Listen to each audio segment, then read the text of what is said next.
Alright, welcome to another stream. We are back in X-Plane, and if you're wondering why we're a bit late, it's because I'm an idiot. So, actually wasn't late, I was perfectly on time, and for some reason the stream actually never went live, so I realized I was sitting there for 15 minutes talking to the stream as if we were streaming, and we weren't. So, we all mess up, I suppose, but we're here now. And we're in the ZIBO 737 once again, and we are going to be departing from Cape Town, which is where we landed in the previous X-Plane stream, and we're flying up to Bloemfontein. So still flying around South Africa. What actually happened was I was streaming Flight Sim last night, and one of the viewers said, hey, could you do another ZIBO X-Plane stream? So that's exactly what we're doing right now. The noises you're hearing in the background is PACX. We've fired that up, and all of our passengers are busy boarding while we get set to fly up to Bloemfontein. So I'm just going to start finalizing some of our details here and just exporting stuff from SimBrief so we can pull that up in the sim. And I am flying on Star Alliance Virtual, so I'm going to go ahead and just start that tracking so that we can actually record that flight. Right, that's all done. We'll come over here and we can start loading up our charts, which should have exported. And there we are. So we are today flying for Mango once again. So we're Telco 408 from Cape Town to Bloemfontein. And let's start setting up. So one thing I do need is to get my...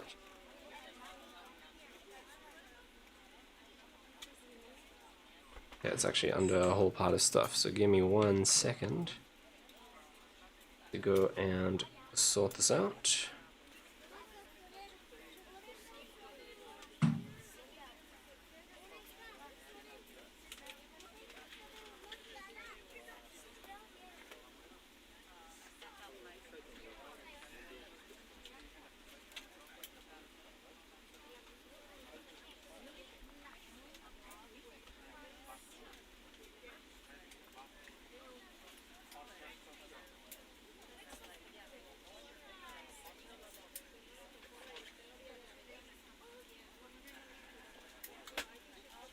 Okay, we are back, and we also have checklist. Fantastic. Alright, so we are going to do our pre-flight checklist. So battery can come on. And we'll bring our ground power on. We'll make sure that standby power is set and guarded, which it is. And then our meters to battery and ground to make sure that we have power there, which we do. IRSs can come to nav. Then we make sure that our cabin utility power is on. Same with our in-flight entertainment, that's all set. Emergency lights armed and guarded. Exterior lights, we will turn on our navigation lights to steady to indicate that the aircraft is under power. We will make sure that the anti-collision light is off. We don't need the logos on, it's early afternoon here in Cape Town, so plenty of light outside. One thing I realized I do need to do actually is change our livery to Mango. We're currently on Qantas. I just realized as I saw the winglet, which means I'm gonna have to just do those couple of steps over again. It's not an issue. Southwest 1. Oh, not Southwest 1. They're actually Mango. Oh, okay, cool. It's kept our aircraft state. That's unexpected, but fantastic. Alright, so anti-collision light is off. Window heat will turn on before we taxi. We can now come down to the FMC. And let's put in our IRS position. And our departing airport is Cape Town. And we're at Alpha 12. Alpha 12. Cool, that's all set. Then probe heat will turn on before we taxi. Anti-ice is not required. Engine hydraulic pumps are on. And they should be on. Yes, they are. Electric hydraulic pumps are off. Fuel pumps are all off. That is set. Trim air can come on. Isolation valve to open. And our recirculation fans are both on auto. Engine bleeds are on. And now it's time to load up our fuel.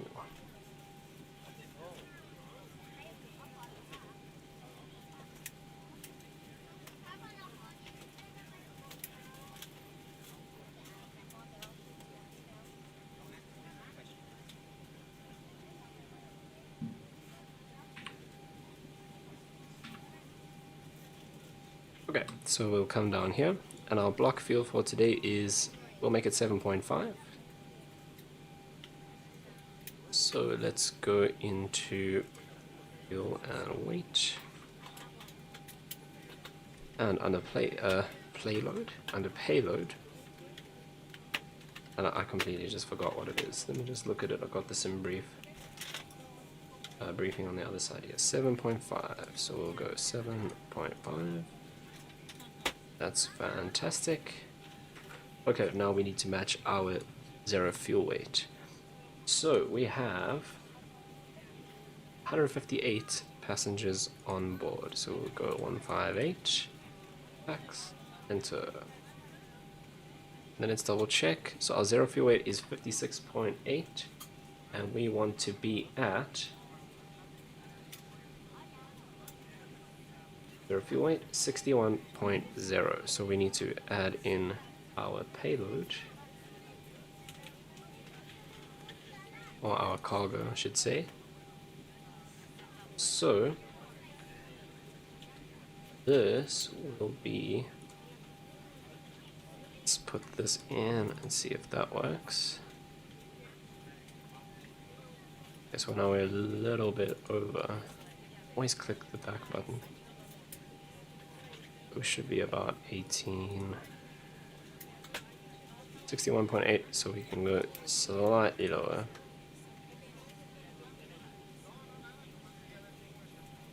.4. Let's go down to 18. Not 18 kgs. 18,000. 61.1. Oh, close enough. Alright, so we've set our 0 fuel weight. That's all good. And our fuel, we need to just call the fuel truck to actually come and upload that fuel for us. Okay, so once we've done that, what is next?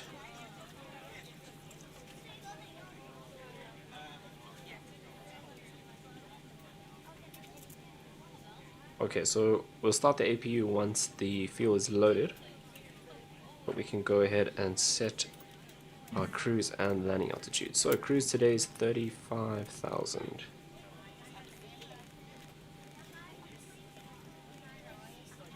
And our landing altitude, we can come here under airports. We're going to Bloemfontein. So 4,000, we'll round that up, 4,400. So we'll probably go up to, well, it'll go up to 4,500, so we'll do 4,450. That's as close as we'll get. Alright, so cruise and landing altitudes are set for our pressurization. That's all good. Okay, fasten seatbelt signs. We can turn those on. Which is here. Like so. And then we'll come down and configure our route. So we have a company route for this, and that's already there, which is great. Always forget this. There's one aircraft that I fly, I can never remember which one. I think it's the Toilis A319 where you don't put the number. Then I can never remember, am I putting the number or just the route? Okay, we'll put in our 0 fuel weight. Then let's come back here and see our reserves for today, 1.1. Our cost index is probably going to be 5. Yes, it is. It's in, and we're up to flight level 350. Okay, wind 254 at 43.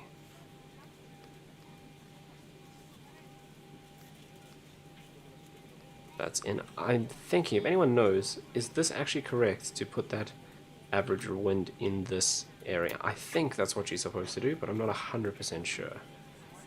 The next thing we'll do is our ISA, which is +7. So we'll 7, and that is there.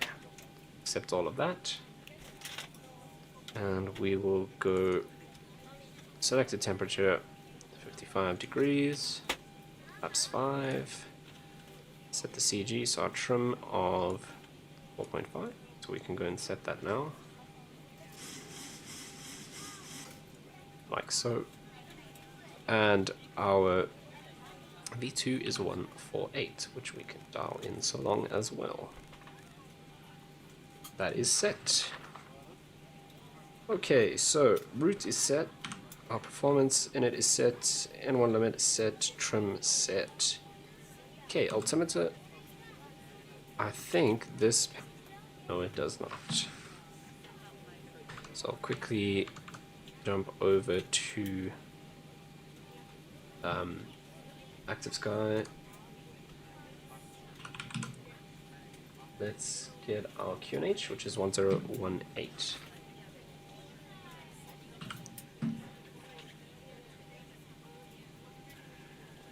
Why is this screen off? That's interesting. I click something here. Yes, I did. False alarm. Don't panic. We'll set this to hectopascals. 1018 set. Okay, let's just check if our fuel... The fuel truck is gone, so we should be loaded, which we are. So let's go and turn on our left aft fuel pump, and we can start the APU.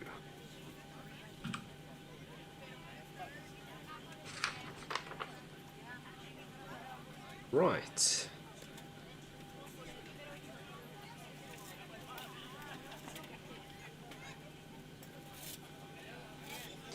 We'll wait for the APU to spool up. Once that is stable, we'll go and engage that as our power source, turn on the APU bleed,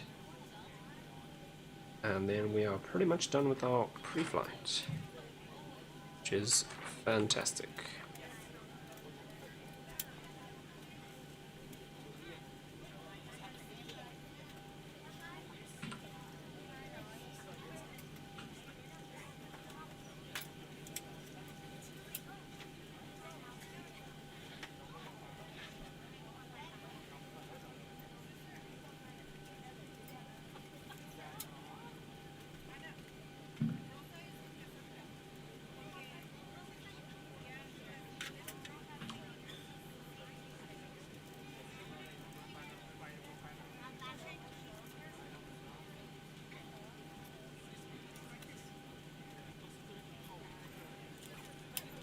Okay, so APU is stable. Let's go and engage that, and we'll turn on the APU bleed. Perfect. Okay, we'll just come up here and change this from ground to APU, and we are getting electric from that. Right. We can carry on with the rest of our pre-flight. So flight director's on. And yours, Mr. or Mrs. Co-pilot. Flight director's on. Auto throttle should be off, which it is. Then our speed set to B2, which it is. Altitude up to cruise. We're flying offline again, so we're just going to go straight up to flight level 350. Scroll wheel simulator. Okay, there's 35,000 feet. Okay, fuel flow we should reset. And we'll flick that on to used, so we can see over there how much fuel we've used per side. Minimums should be set to radio, which it is. Landing gear lever is down. Speed brake lever down. Thrust levers closed. Engine start levers cut off. Parking brake set. Your damper, once the IRS is aligned, which it is, can come on. And passengers, get on board. Right, we are pretty much ready for pushback as soon as our passengers are ready to go.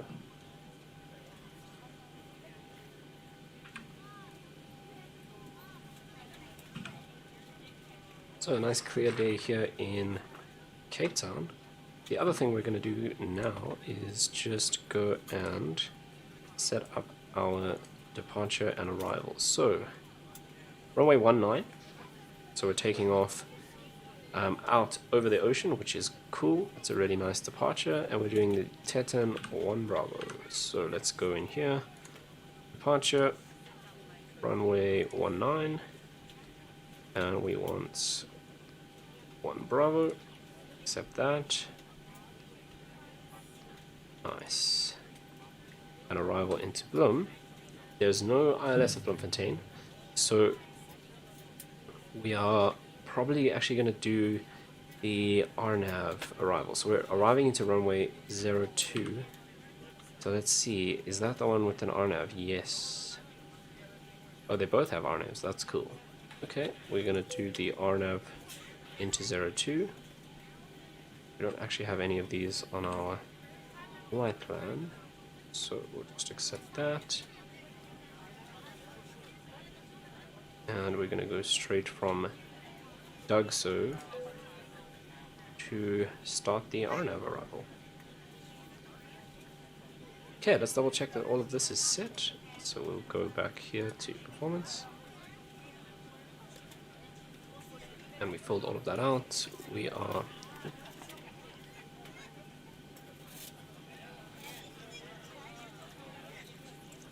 all of that is set. Takeoff flaps are set. E2 148, and that is set. Right, now departure is good to go. Let's go and set our heading so that it matches. Perfect. Let's just set up our arrival back into Cape Town, just in case something goes wrong. We need to come back in. So we'll set up for the ILS runway 19. And we will just plug that in.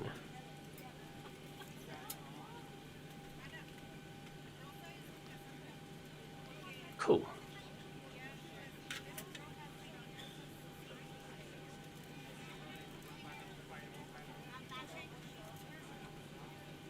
Okay, our speed restriction up to flight level 100 is there.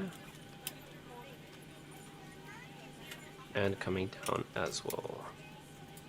Fantastic.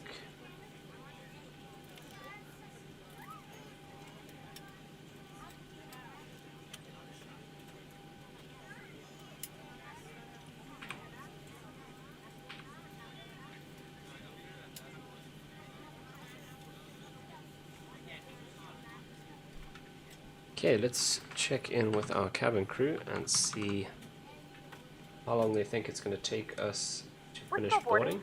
Let us know if you need me. Ah, 1 minute left. Perfect. Let's call up our pushback tug. Ground to cockpit. Please show me where you want to go. We want to go up this way today. Ground to cockpit. Tow is driving up.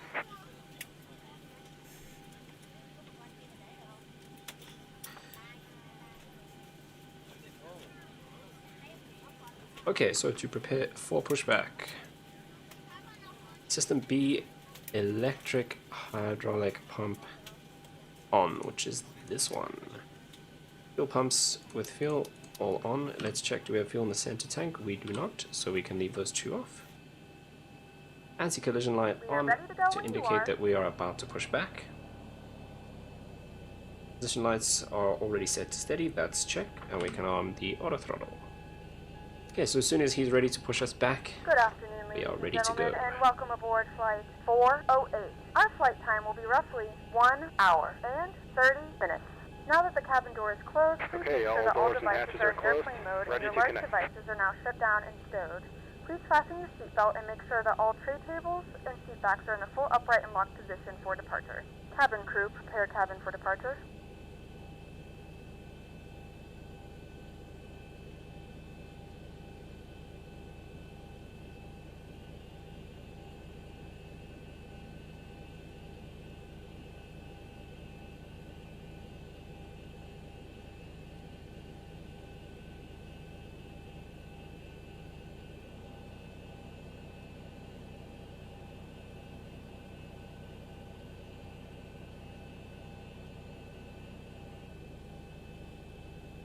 Tow connected and bypass pin inserted. Release parking brake.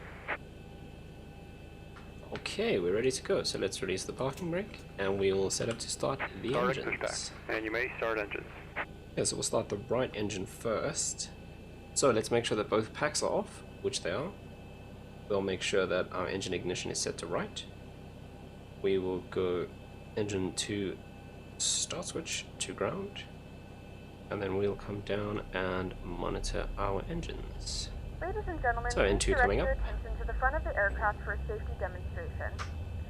When the seatbelt light is on, please make sure that your seatbelt is fastened low and tight across your lap. To fasten, insert the metal fittings into one another.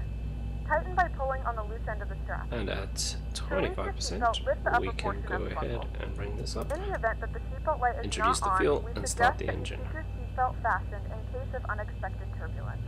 There are several emergency exits on this aircraft. Please take a few moments now to locate your nearest exit. In some cases, your nearest exit may be behind you. If we need to evacuate the aircraft, floor-level lighting will guide you towards the exit. In the event of a decompression, an oxygen mask will drop in front of you. To start the flow of oxygen, pull the mask towards you. Place it firmly over your nose and mouth, secure the elastic band behind your head, tighten the straps if Okay, so necessary, engine and 1 breathe normally. cutout, Although we'll the badge go, is not well it's inflated, actually engine oxygen 2 is flowing to cutout, the mask. we'll start If engine you're traveling 1 with now. a child or someone who requires assistance, secure your mask on first and then assist others. Keep your mask on until a member of the crew advises you it is safe to remove it. In the unlikely event of a water landing, a life vest is located in a pouch under your seat or between the armrests. When instructed to do so, open the plastic pouch and remove the vest. slip it over your head. Wrap the straps around your waist and buckle at the front. Pull the straps tight. To inflate the vest, pull firmly on the red cord only when exiting the aircraft. If it doesn't inflate automatically, you may blow into the mouthpiece for manual inflation. Each vest is equipped with a whistle and a light. If you need to, your seat cushion can be used as a secondary flotation device. Please make sure to exit the aircraft as soon as possible and leave your belongings. Once again, all devices must be in airplane mode, Operation and the complete. larger devices Set must parking be turned brake. off and stowed at this time. Please securely stow your personal items. Make sure your seatbelts are fastened and seat backs and tray tables are in their full upright position. And we can set We our remind you that parking this brake, is a non-smoking which flight. is set. Disconnecting tow. Stand by. The smoke detectors located in the lavatories is prohibited Wait by for law. cutout on All of engine this 1. information and more can be found in the safety card located in There the it seat is. back in front of you. We suggest Okay, reading this so and letting engine your cabin member 1, know if you have any generator questions. 2, Thank you for generator flying with us set. again, and we hope you enjoy your flight. System A, hydraulic pump on. This should be set to Gen 1, and we are getting power. Perfect. And go ahead and disconnect. Okay, probe heat must be on, and we'll turn on our window heat as well. Anti-ice we do not require. Left and right packs can now come to auto. Isolation valve up to auto. APU bleed off. APU off. Tow is disconnected and bypass Okay, pin he's has been removed. disconnecting. Hand signal on the left. We'll see you next time and have a safe Flaps flight. 5 for takeoff. We'll wait for the tug to get out of the way, and then we'll turn on our lights just so we don't blind the driver. Okay, taxi lights and runway turn-off lights can come off. Sorry, on. And we'll wait for his hand signal. There it is. So, we are ready to taxi.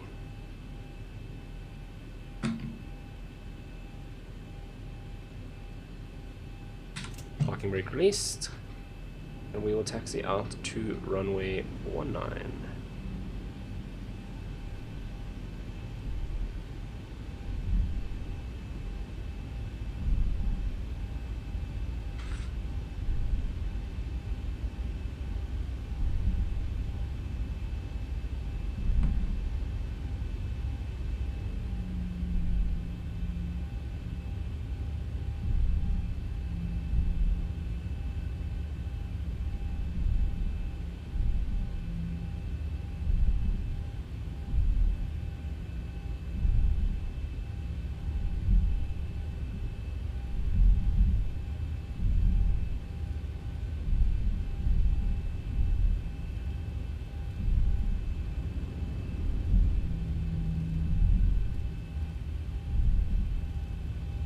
Okay. Before takeoff, we will set engine start switches to continuous, or auto brake to RTO.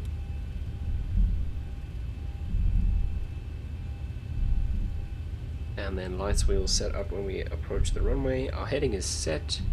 ENAV and LNAV can both come on. Slow down here for this corner.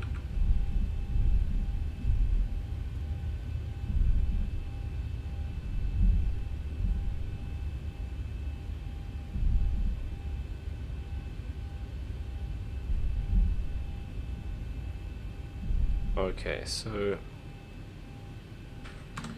this is, I must have updated ZIBO because I need to go here into hardware and turn this on so I can actually steer. Right, my bad. Now that I have control of my nose wheel, make our way to the runway. Okay, so we can set up the lights so long. Runway turn off lights can come off, landing lights on, and strobes on. Set.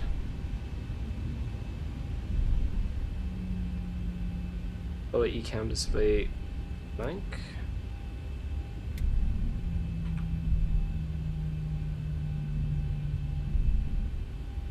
And we are good to go for takeoff. So once we line up with the runway, clock on, throttles 40%, hold and release the parking brake when we're at 40.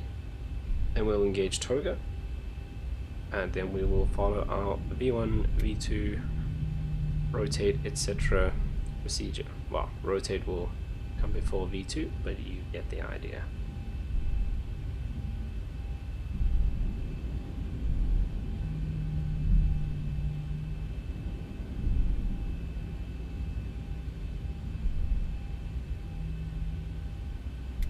Okay, so there we are, lined up with the runway. We'll double check our heading. And we'll bring that down to 190.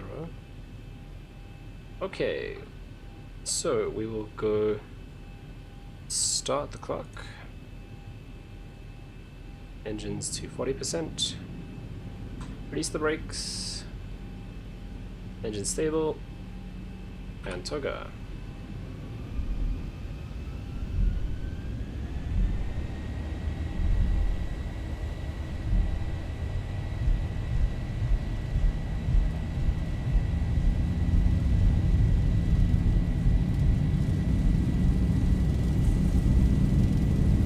Okay, that's 80 knots. But quite a crosswind here, it feels like.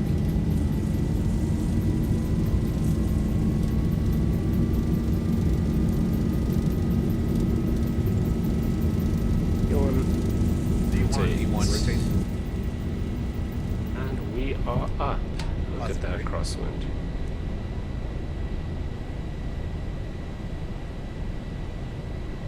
Okay, got positive rates, we'll go gear up.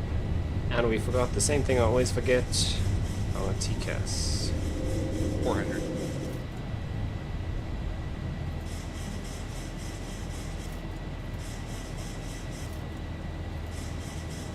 Yes, we're above 400 feet. We can go out on the autopilot so we can 1000. fix this issue.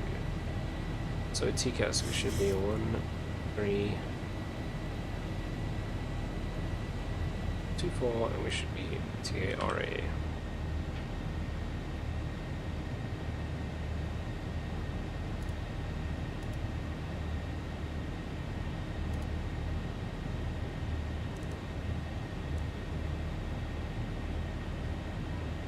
Okay, so we'll go flaps 1.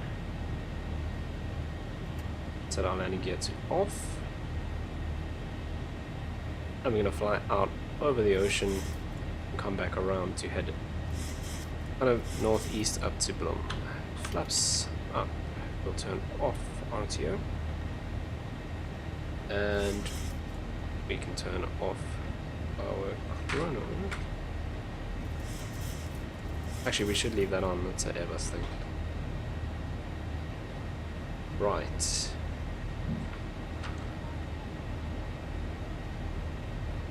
So, flaps retracted, auto brakes off, engine start switches back to auto.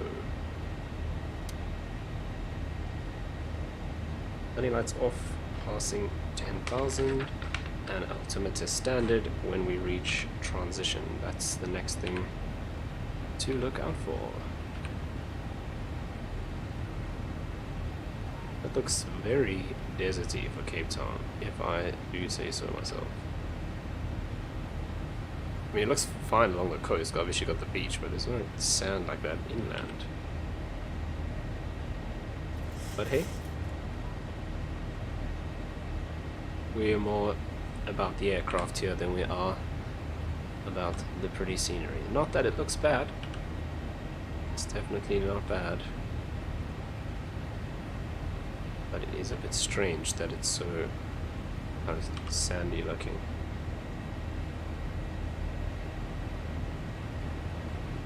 Table Mountain behind us. I actually want to find out what that little island is. I'll have a look just now once we're cruising.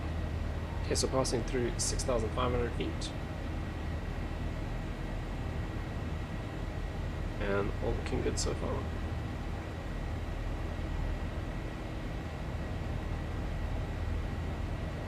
Taxi light can also come off. That should probably be on the checklist. So there's our transition at 7,500. So we will set altimeter to standard, and we can sit back and relax.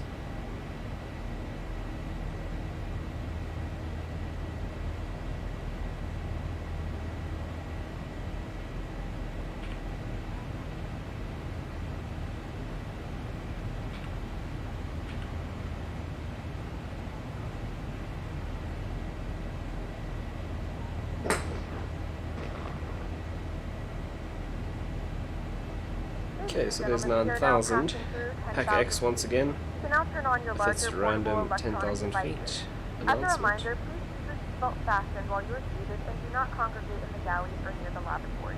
This aircraft is equipped Coming with onboard right out Wi-Fi. here If you wish to connect to the to bring us Wi-Fi, you'll be along directed the to a mountain station with a range small fee for internet to access. Pulang. We're going We to do do offer complimentary almost in-flight 180 communications to our degree partners. turn here. If you connect to the It's Wi-Fi, 10,000, you'll be able to so we access can a bring wide range these of free off. live TV, You go back into the safety settings advice, again. You may use your free portable electronic devices to do a memory install testing. Stay in the all position until we land in Los Angeles.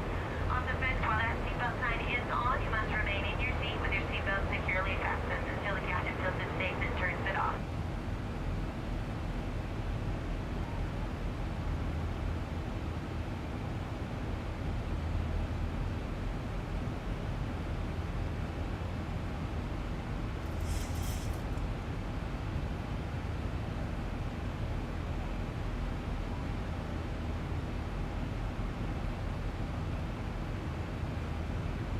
Oh, I know why this is not set up, because when I configured it earlier, X-Plane actually crashed, so it obviously didn't save any of this.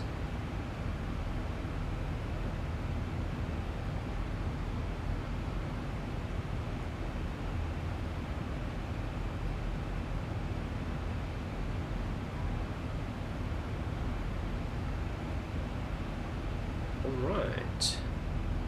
And we're turning out now, climbing through.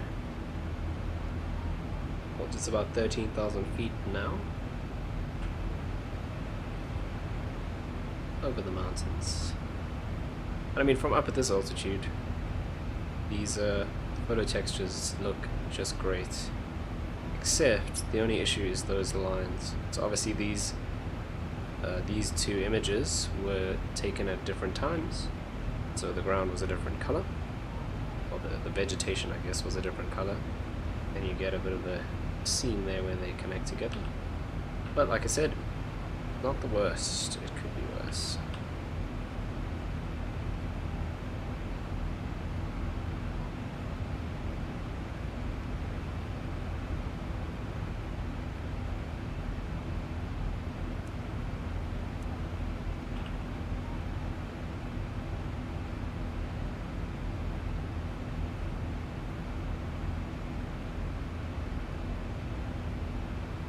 Really big turn here to get back on track. Actually do.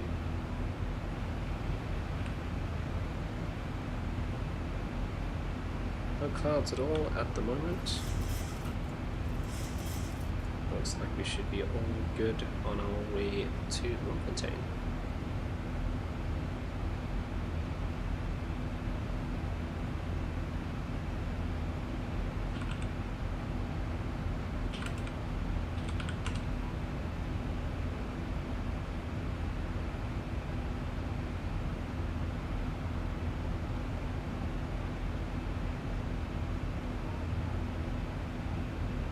Okay, we can go and turn the fasten seatbelt sign off now, so that people can wander around, go crazy in the back.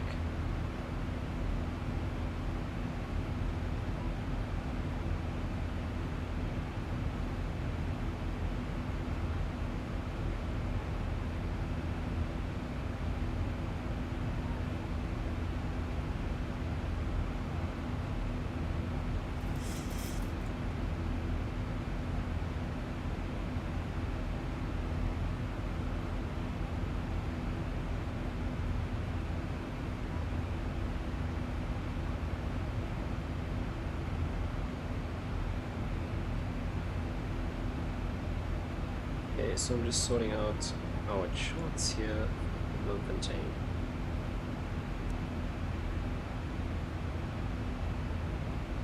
Ladies and gentlemen, we have a passenger Escobar. Passenger Escobar. This is in regards to a special meal. Would you please identify yourself to a flight attendant? That's interesting. Passenger Escobar, please. I haven't heard those announcements before, so that must be new.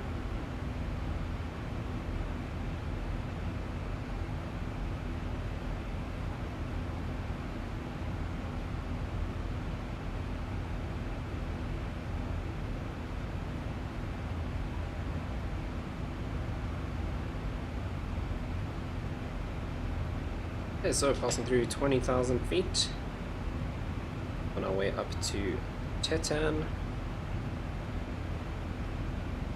into Texas. So in between Tetan and Texas, that's where we reach our top-up cruise, and then onwards towards Bloemfontein. Let's have a look and see.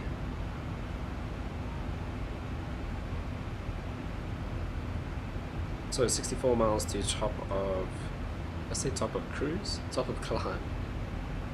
So we expecting to be there 14:20, so we're about 9 minutes out from our top of climb. K-Sizzle says hello. Hey K-Sizzle, thanks for tuning in as always. Appreciate the support, it's great to have you here.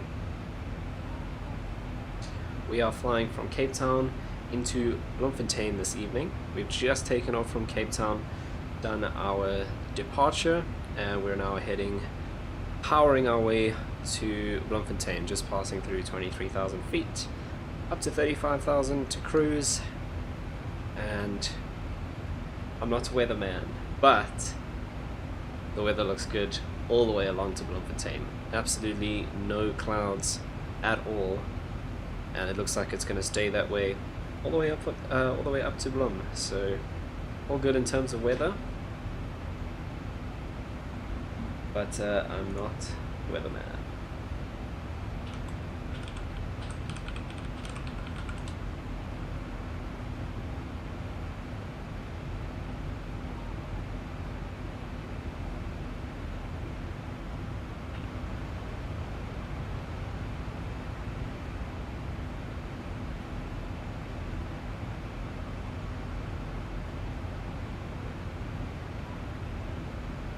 Alright, looking good so far.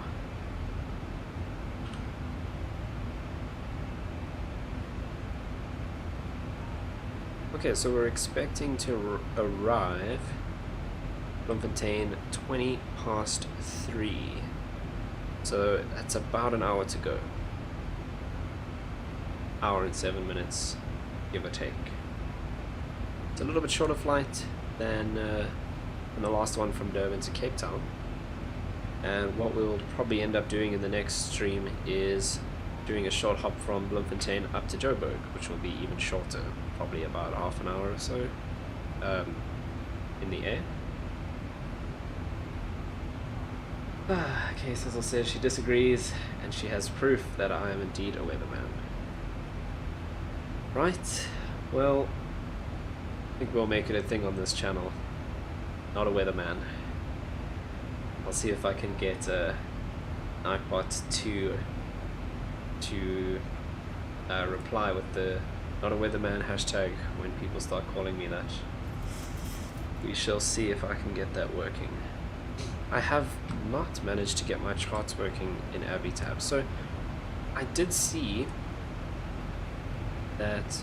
We'll just take a look at the map here for fun, but they were saying that they've added support for ChartFox into AviTab, but I don't know if I'm just on the wrong version or if I'm doing something wrong, but I can't find the ChartFox option anywhere.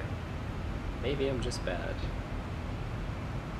And then also, just to recap from earlier, now that K-Sizzle is here, why I was 15 minutes late for the stream. I actually wasn't, I'm just an idiot. And started the stream perfectly on 8 o'clock. Talking, hey guys, welcome to the stream, we're flying from Cape Town, started setting up the plane. And I'm looking at the YouTube screen, and I'm like, why is there no comments section? And I realized that my YouTube stream actually hadn't gone live, so I sat there for 15 minutes talking to a stream that hadn't started yet. Now, I don't know what happened, because I start my stream the same way every other time. Never had that problem before. And OBS was streaming, so I don't know, just a baddie. So I felt like a real chop sitting there for 15 minutes talking when the stream is off. So that's why we were slightly late. But not to worry, live and learn, I guess. could be worse. I mean, you mess up on stream for everyone to see. At least no one can see me messing up. I was just talking to my camera, going wild, and we weren't streaming. So I think maybe what I'll do is I'll add that onto the checklist.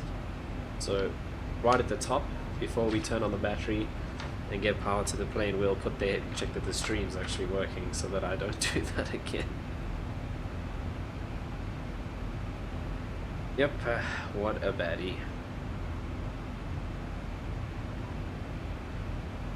Okay, the weather update for K-Sizzle. There are a few clouds over there.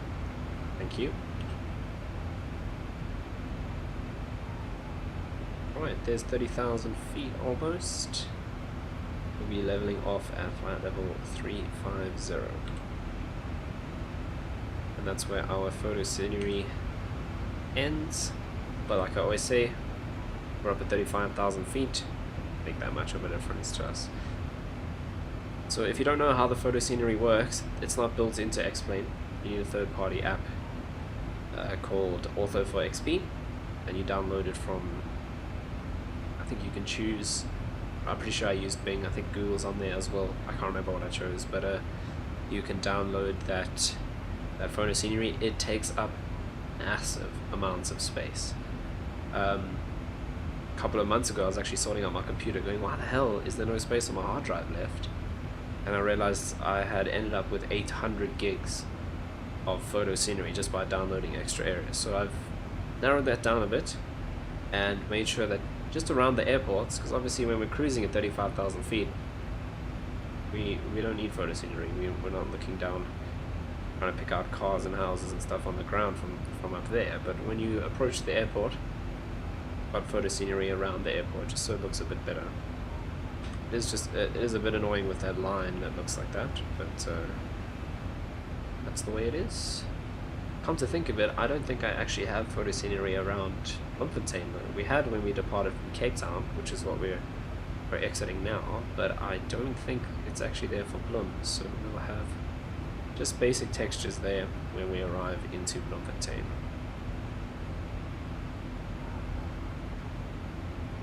But hey, we're here to fly airliners. We're in the ZIBO 737 again.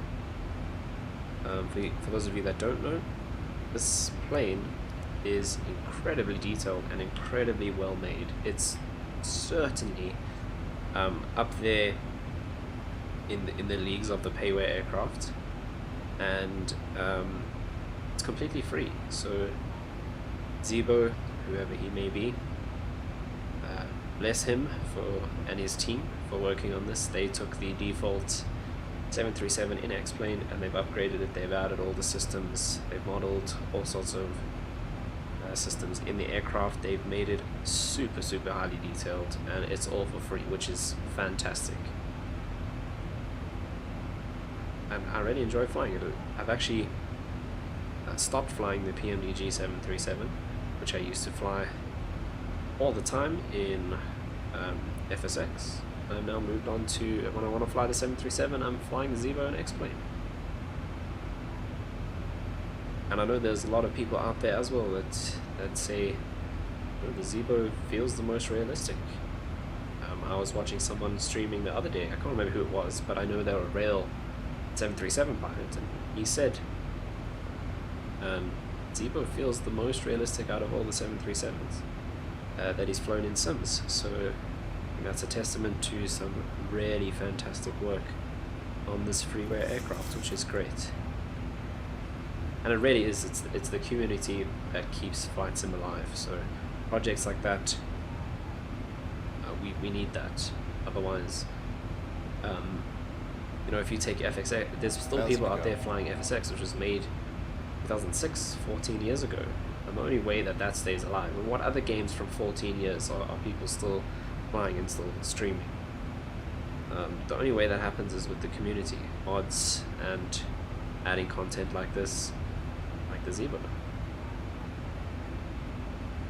So, thank you, Mr. ZIBO, and your team. You've done a fantastic job, and they're constantly updating it. There was a new update a couple of days ago, which is what we're running now. So it's not like they did a few tweaks Said, here you go everyone, chucked it and left it. They've been updating it constantly. They put a lot of work into it. And it's really cool that they do that. Okay, so we are up at our cruise altitude now. All looks good. The switch freaks me out, so let's put it in the middle. Doesn't actually make any difference. Just looks weird when it's to one side. Okay, a few clouds ahead of us, but nothing serious. We're not picking up any weather or issues on the weather radar. Okay, 14:21. 20 minutes since we took off. We are up at cruise, and we're expecting top of descent in half an hour. Pretty much exactly half an hour. We're expecting Bloemfontein in about an hour.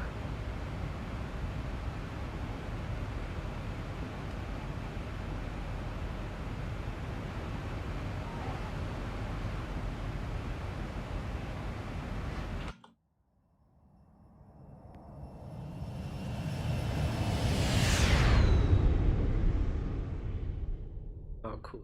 That.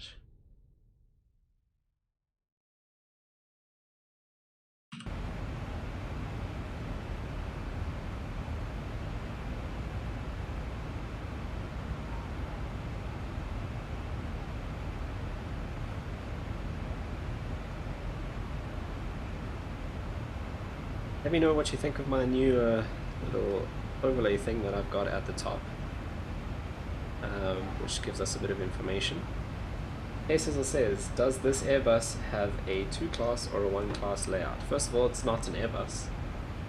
This is a Boeing 737-800, and we're flying for Mango, which is a low-cost carrier, so we're in a 1-class layout, all economy in the back.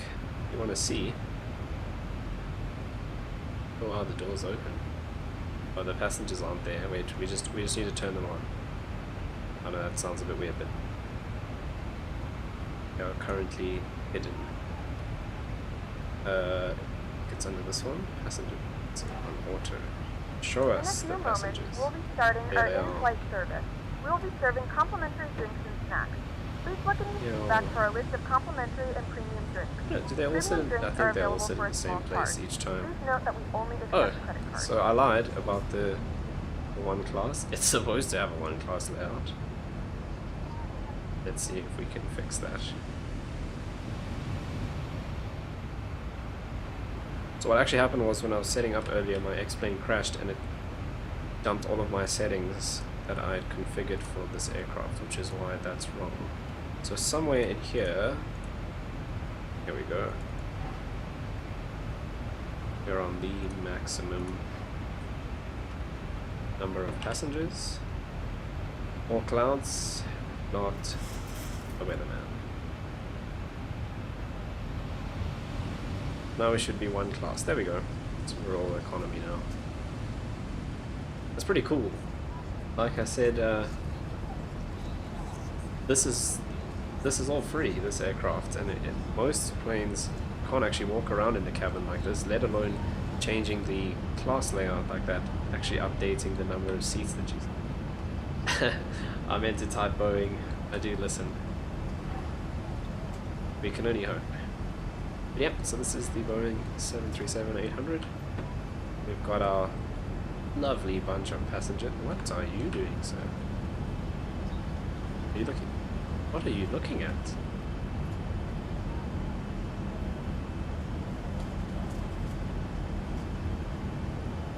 Sir, come on, man.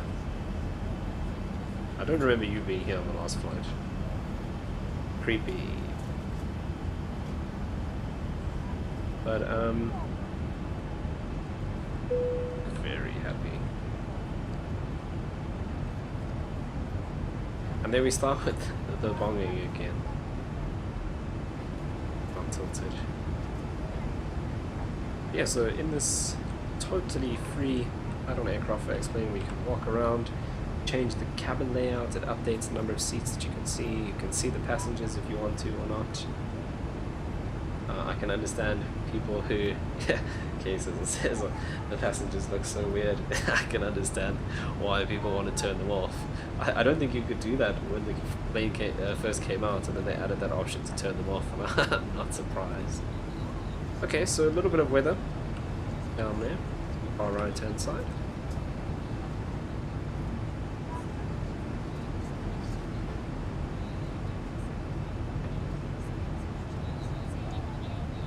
But yeah, let me know what you think of my little overlay thing with all of our information. If you're looking for the weather, that's right in the middle. I don't know why I'm pointing that way because it's this way. But right in the middle there, that little section gives us the weather. I can't actually see. Is it still telling us Cape Town's weather? I don't actually know when it'll update. I'm guessing it's just when we get a certain distance away from Bloem, it should update to Bloemfontein's META and give us the weather for Bloemfontein. And break your hand again. Had issues with you before. Don't have time for you today, so this is a short flight. It's a do what all pilots do in the cruise: grab an alcoholic beverage, kick one back. They'll come into land 300 knots in the wrong direction.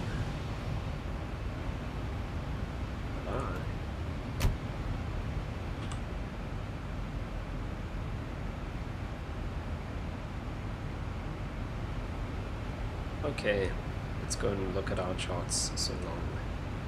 Bloemfontein, and we are... Well, actually, this is a good idea. I need to see where we're going to park. Bloemfontein is a massive airport, as you can tell.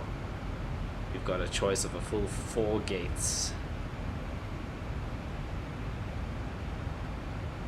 So let us know which gate you want us to park at once we arrive. We've got 1, 2, 3, and 4, which are surprisingly labeled from right to left. Mind you, that does actually make sense, because if you're in the terminal facing out, it's 1, 2, 3, 4 from left to right. But when you're taxiing in the plane, they think more about the passengers than they do about us.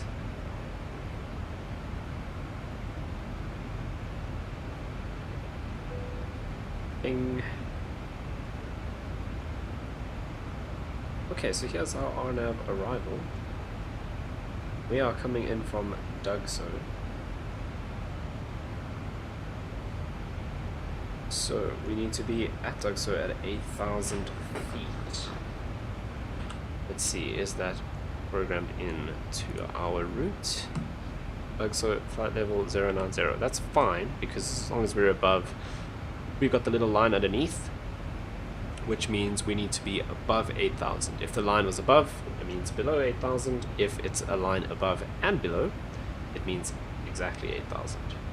As long as we're above 8,000, that's fine. Okay, then we're going to turn right to... Or we're going to leave Dugso on a heading of 112 degrees and turn right to 202 to BL2F1, heading of 203 degrees into Bloemfontein runway 2.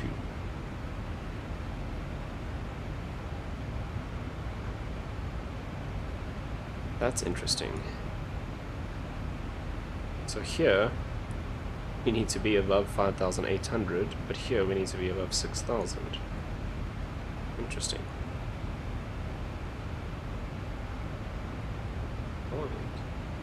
So K-Sizzle has said gate 3.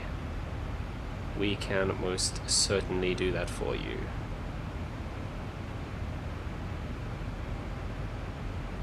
Okay, so let's double check here. Why does none of this appear? Oh, right. Because we set it up for Cape Town.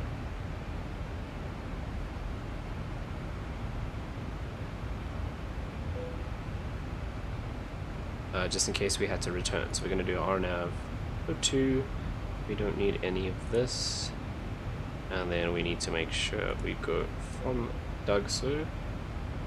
Is that right? Where's... Is this T1 here?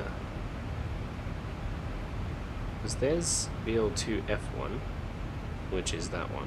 Where's BL1T1? I'm hoping that's this one here. Doesn't say, does it? What does it say underneath? BL2T1. It says BL1T1. That it must be that though. Interesting. Okay, so that's fine. We can accept that. So from Dugso of 8,000 to BL2T1 above 6,500, BL2F1 above 6,000. All good on the approach.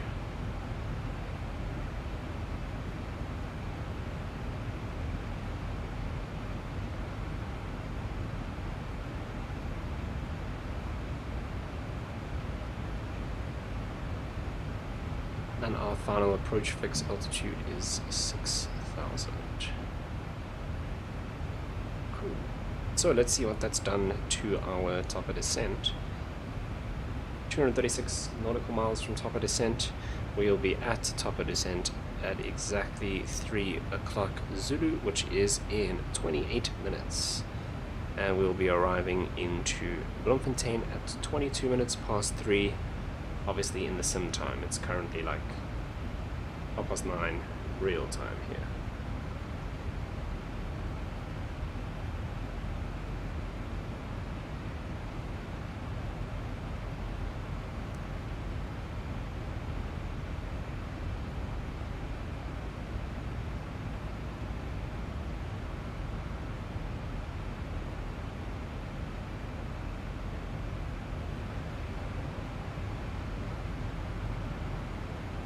Okay, so let's work out where our gates are. They must be here. Right, so there's our gates 1, 2, 3, and 4. So we'll be going to gate 3. We are landing on runway 02. So that is this one.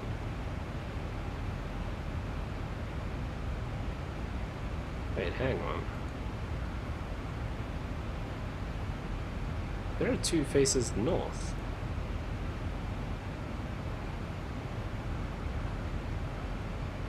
What? Oh my word.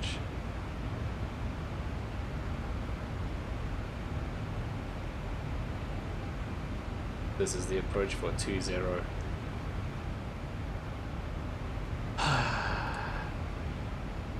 Champion. You know, sometimes, where is way to error? No, there are 2. That's what I'm looking for.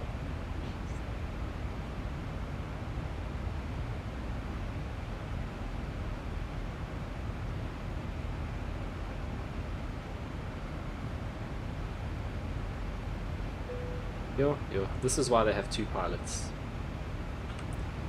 Just in case you make mistakes like that. Okay, there we are, runway 02. That is what we're landing on, right? Am I just going crazy? Did we actually have... I'm doubting myself. Here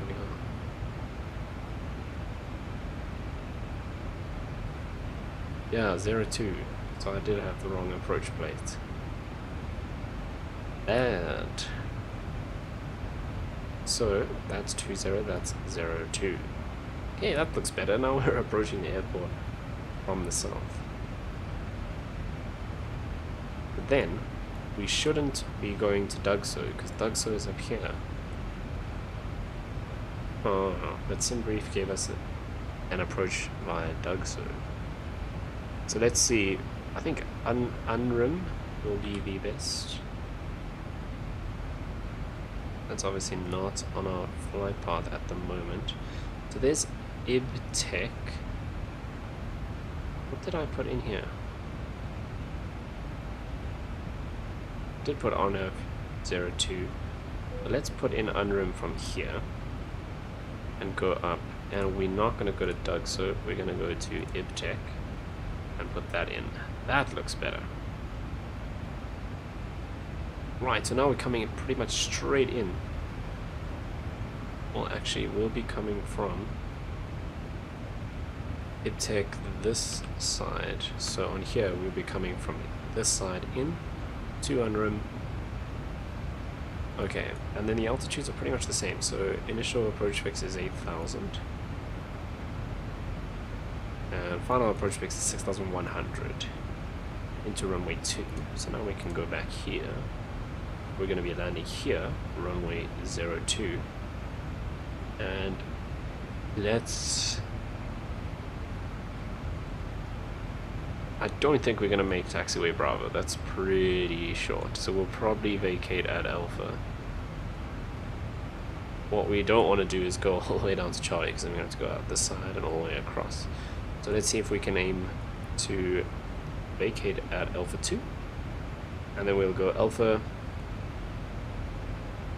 We're going to gate 3, so we'll probably just come Alpha in onto the apron into gate 3. So that sounds like a plan, now that we actually know what approach we're doing.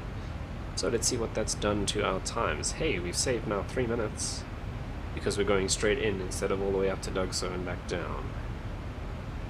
So top of descent, 167 miles, which is going to be at 14:57. Bing. 14:57. 10 minutes. No. Quick maths. 20 minutes. 20 minutes to our top of descent. Right. On the other screen here, I'm going to have a look at the weather for Bloemfontein.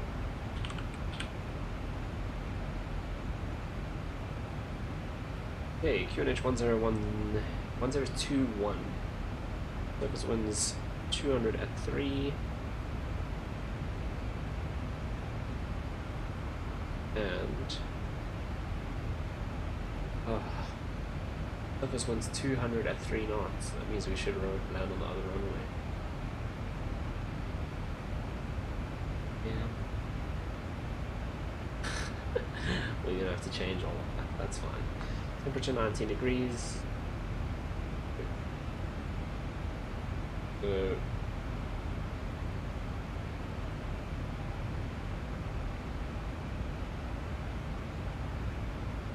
had some thunderstorms in the area. Doesn't seem like there's anything at the airport right now. Right, let's go and change a whole damn arrival because the wind is now coming from the opposite direction.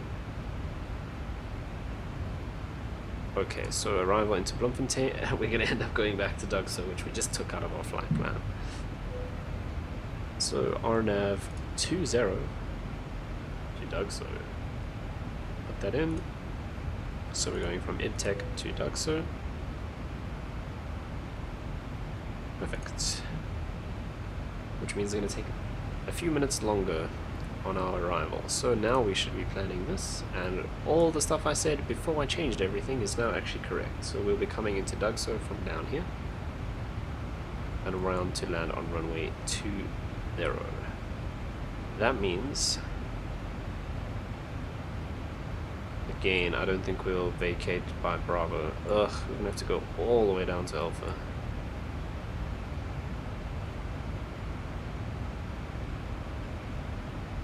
Yeah, we're gonna go all the way down. Well, we could maybe vacate Charlie 3 and come back around. Beaches flying around me. I think we'll do that.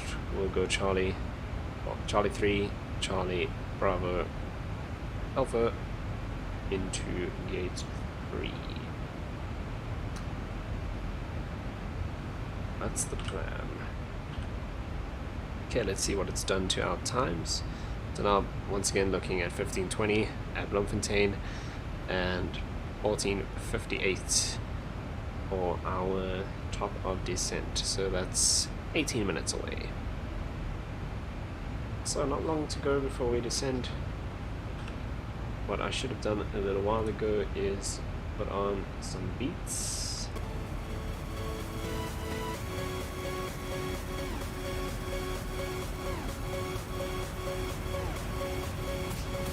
yeah, in terms of actual weather at Bloemfontein, no problems.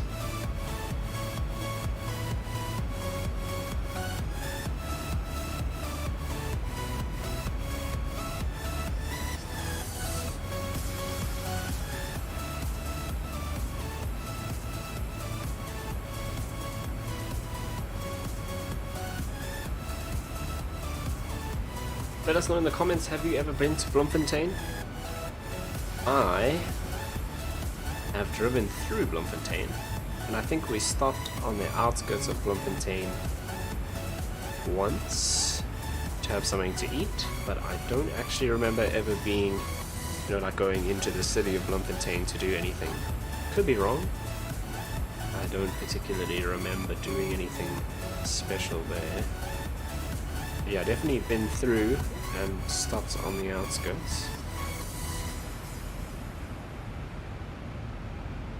And funny enough, I mean, I've been flying these South African routes ever since I started simming. Obviously, because I live in South Africa, this is where I like to, well, this is where I fly around the most.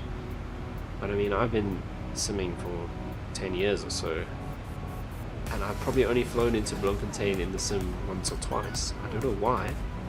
Just it's like that random little, you know, stopover between Cape Town and Joburg in terms of flying, because it's only a couple more minutes. It's another half an hour or so if you carry on from Bloemfontein into Joburg. So most of the time when I was flying in the sim, I would just go from Cape Town straight back to Joburg.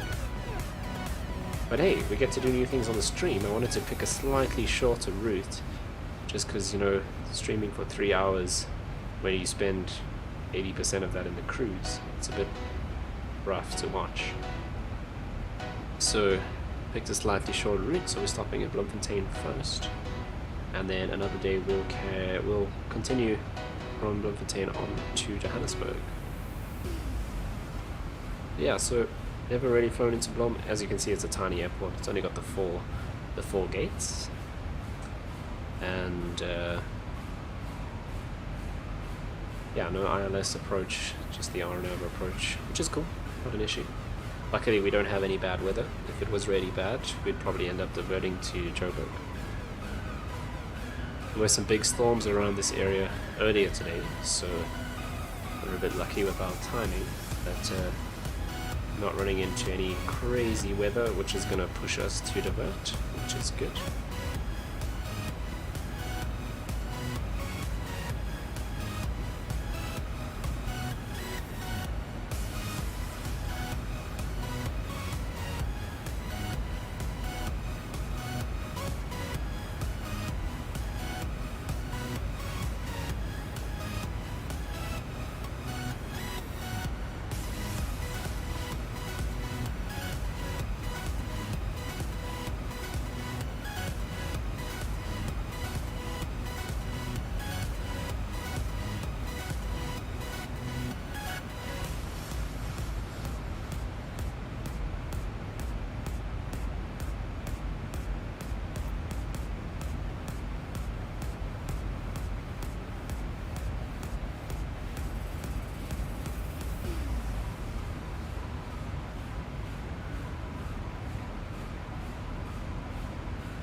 So I'm just trying to see if there's any speed restrictions. So they've given us speed restrictions for missed approach and max 230 knots at unload, but that's for our hold.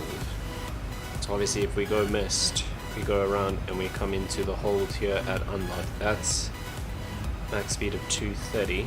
So it doesn't appear that's missed approach with comms failure.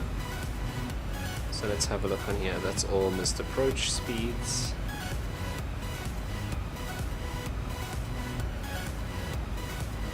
So it doesn't seem like there's any speed restrictions.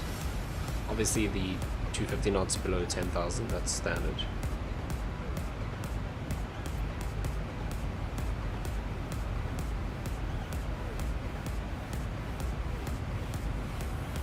Okay, so the other thing we can actually do is set our minimums. So this will be a barrow minimum. So we are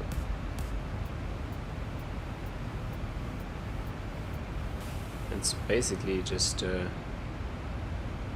we've got VNAV, so we'll be this one. All 760 oops, 760 feet across the board. We're not doing a circling approach. We are not. We are doing straight in. So we'll go set that in so long. So minimums to barrel. And we do scrolling simulator again.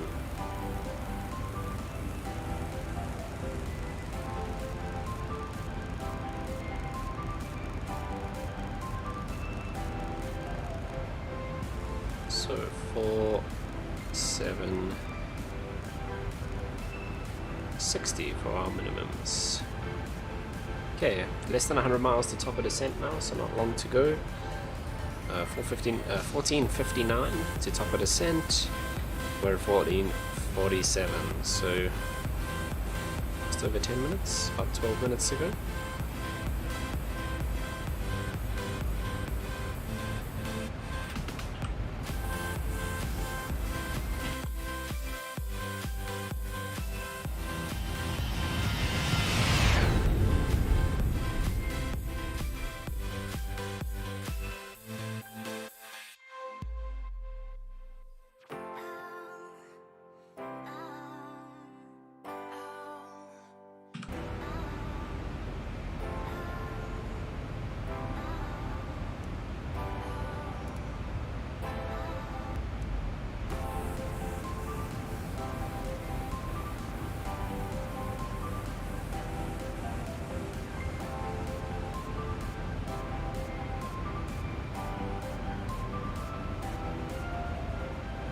Okay, so fuel at Bloemfontein, we're predicting 4 tons on board, and our reserve today is 1.1, so we are perfectly fine in terms of fuel.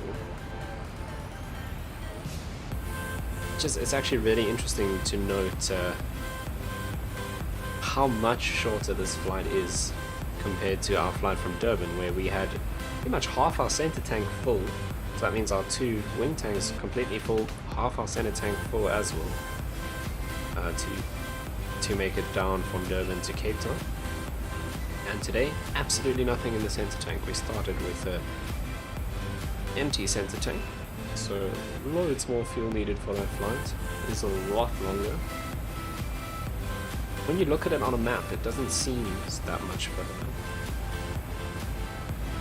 But that fuel usage just confirming it for me.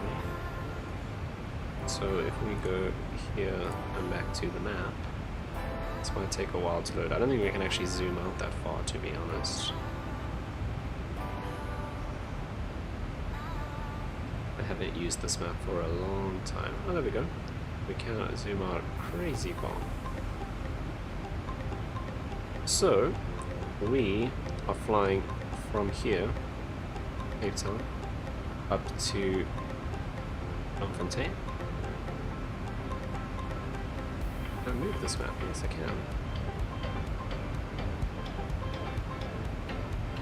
Which is here.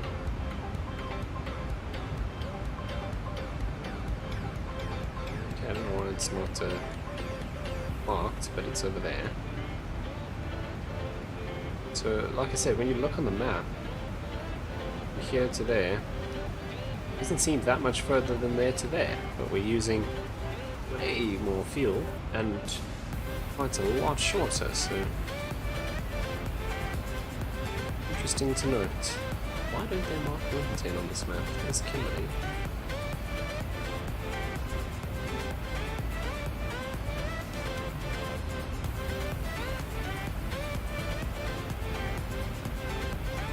There we go. There's our airport.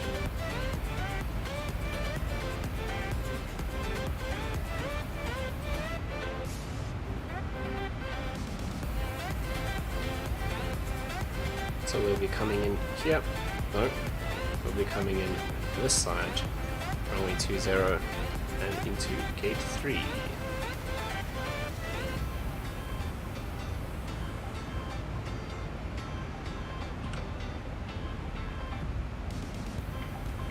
Alright, 14:51. We're about 8 minutes away from top of descent. So let's go and set everything up. We'll do Scroden Simulator over here. We're going to go down to that initial approach fixed altitude of 8,000 to make sure that we're at 8,000. No, that's not what I wanted.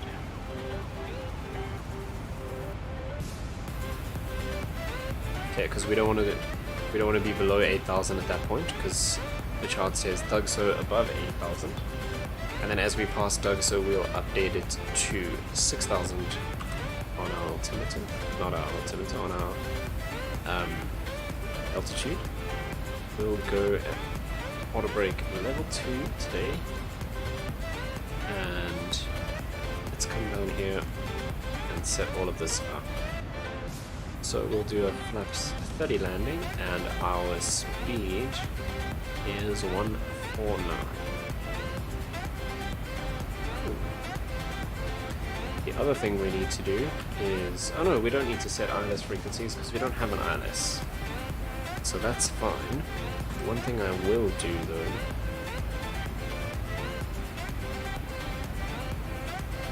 it doesn't give us a course for the actual runway, but I'm going to go and set a course of 203 on either side.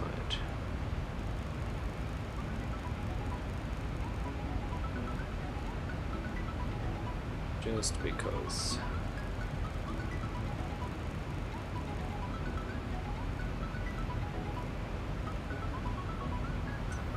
Right, so I think we are prepped for our arrival into Bloemfontein.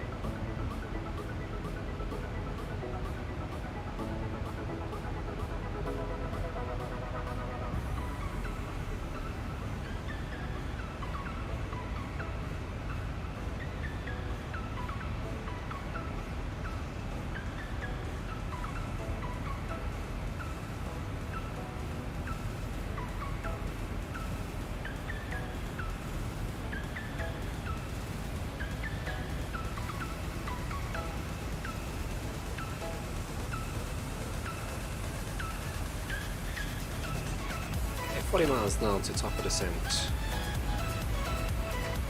Almost time. So the other thing I've actually got running,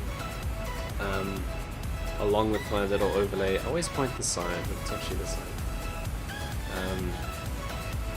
that I've got running there, is we should get, when we touch down, it should pop up on the right hand side with our landing rate. So what we can eventually start doing with that is see who can predict what the landing rate's going to be. But we'll test it out for now and see if it actually works. It did work fine when I tested it earlier, but this is a live stream, so naturally things like to go wrong. But we shall see.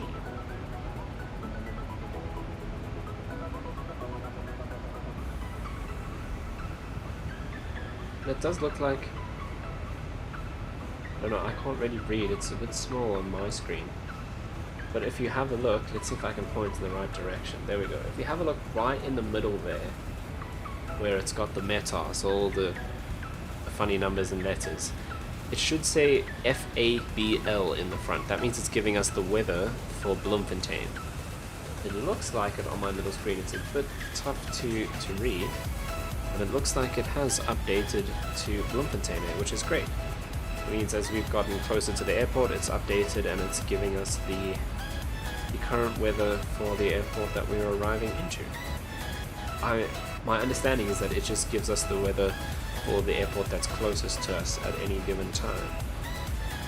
There isn't really much in terms of big airports between Cape Town and Bloemfontein, so that's why I was expecting it to only show us Cape Town when we were departing, and it is hopefully now showing us Bloemfontein's METAR as we were about to descend into Bloem. Foxtrot Alpha Bravo Lima. Okay, let's double check and see our progress. So we're 22 miles from top of descent, so just about to start heading down into Bloem. We'll double check that everything is set. So we do have our initial approach fixed altitude of 8,000 set, and we have our minimums 4760 baro set, flaps 30 with a reference speed of 149. It's actually gone down to 148, so we'll just update that, and it looks like we are all good to go. So what's nice is with the Boeing, because we've dialed in our altitude to descend to, it will automatically descend when we reach top of descend. Hey, Callum is here. He says, hey Salt Creator. Hey Callum, thanks for joining in. We're an X-plane in the ZIBO 737, just like you requested last night. We're just about to reach top of descent to descend into Bloemfontein, South Africa. So yeah, we've been cruising along for the last half an hour or so at our cruising altitude, and we're going to be descending in and approaching runway 20 for the RNAV approach. How did you get those charts on the iPad? So I was actually talking about this earlier. I normally use a site called ChartFox to get my charts, and it has an interface that allows you to manage which charts you're looking at.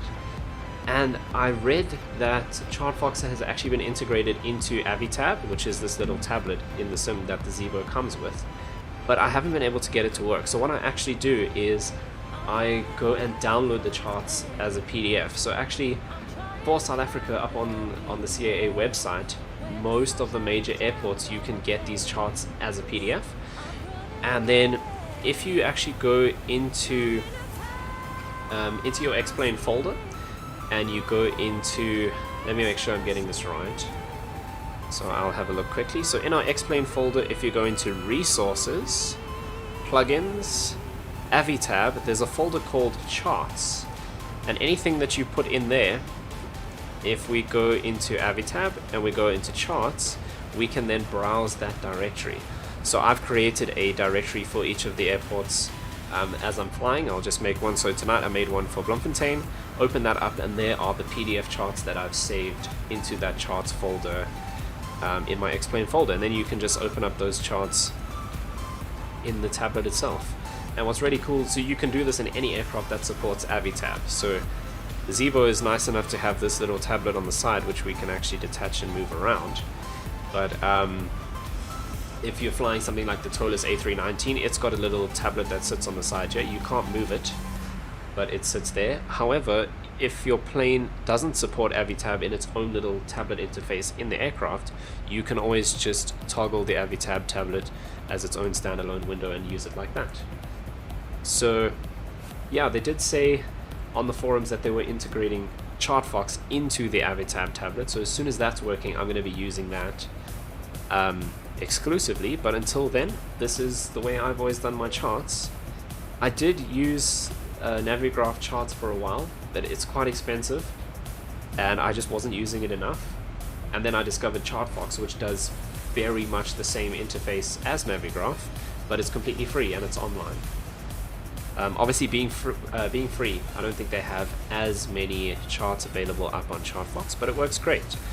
But until that gets integrated, which I thought it was, maybe I'm just doing something wrong. I will do some more research into it after the stream. But yeah, that's the way you can do it. It's just saving it into that charts folder, and you can open them up in AviTab. Perfect, thanks, cool. It's a pleasure. If you have any other questions hit me up. I will do my best to advise you on any questions you have about flight sims. Like I always say, I'm not a rail pilot. I do things the way I kind of learned them in the sim, but I have been flying for 10 years or so in the sim, so if you do have questions, I am more than happy to try and help. Okay, so we're now descending into Bloem, just passing 30,000 feet.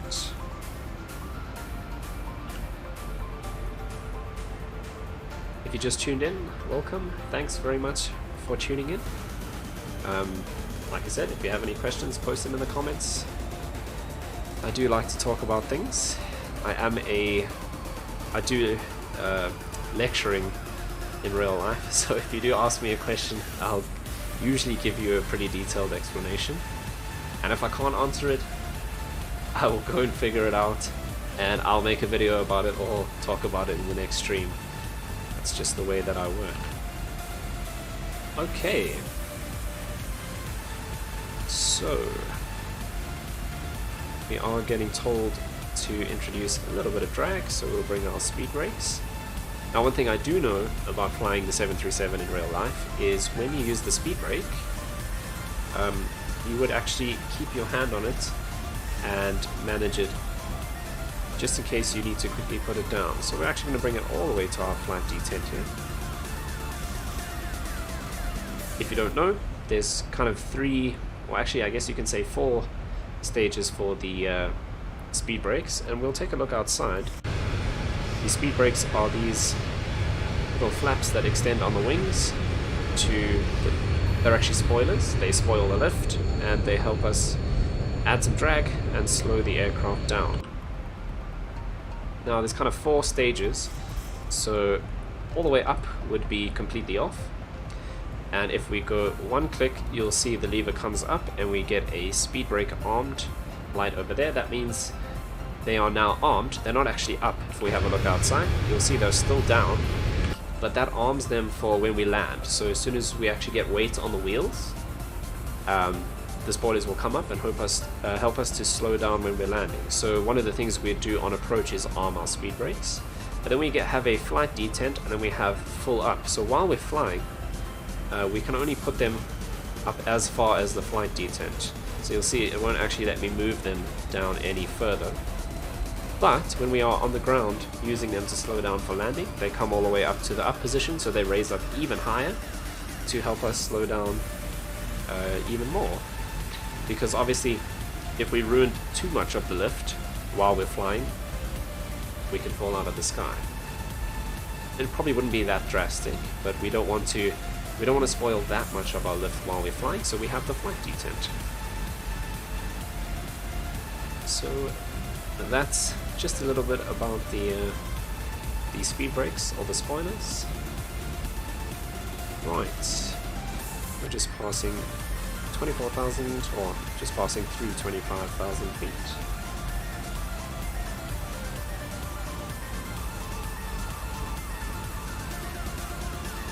And just to update anyone who's just joined, we are flying from Cape Town International in South Africa into Bloemfontein. We open up our map, we can see where we are. So we came from down here on the coast in Cape Town, and we're flying. Bloemfontein doesn't appear on the map until you zoom way in. It's a small little city, kind of in the middle of South Africa here, sort of. Tiny little airport. It's got 4 gates. It has only 4 gates. There's the airport actually there on the northeastern side. And if I go back to my charts, we are arriving into runway 02, which is down here. So, sorry, we did originally plan for runway 02. We're now flying into runway 20. So we'll be flying in from the north, landing to the south, and I'm expecting to vacate the runway at Charlie 3.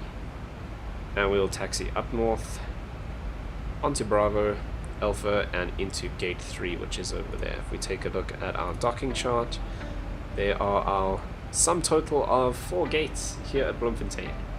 Massive airport, as you can see.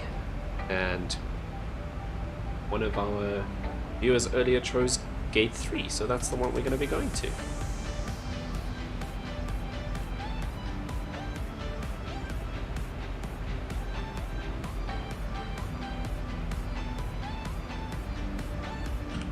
Okay, let's double check. And now that we added in that drag earlier, we're fine. We're on our descent path, no issues. We're at 253 knots and descending into Dugso. So we did check. Dugso has that altitude restriction of above 8,000. So I'll just mention it again. On your charts, we see Dugso is the point we're coming into, and we have an altitude there of 8,000 with a line underneath, which means we need to be above 8,000 feet. If there was a line above, it means you need to be below, and if there are two lines, you need to be at exactly 8,000 feet, or whatever the altitude is on the chart. Okay, so just coming through 20,000 feet. Let us have a look at our checklist and make sure we are all set. Okay, so we are descending. We need to go start switch is continuous, and fasten seatbelts will come on when we pass 15,000 feet. Landing lights on when we pass 10,000 feet. Altimeter setting we will set.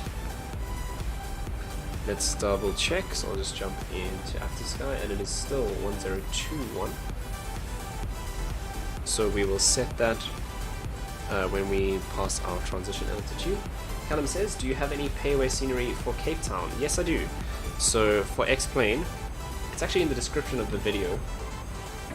And I believe, let me double check for you, it is FSDG, and it's called, oh, this is interesting, it's called Kapstadt. It should actually be Kapstadt. So in Afrikaans, we call Cape Town Kapstadt, but that would be with two A's. But hey, they named it. They've named it Kapstadt. But so yeah, I have the FSDG scenery in X-Plane for Cape Town International.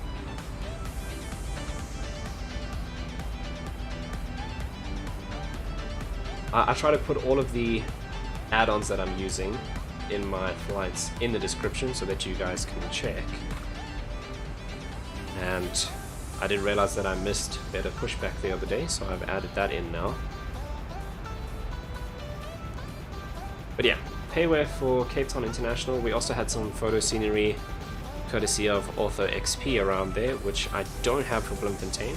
As I was saying earlier, I don't fly into Bloemfontein very often, so no photo textures around here. We're just going to be stock standard going into Bloem.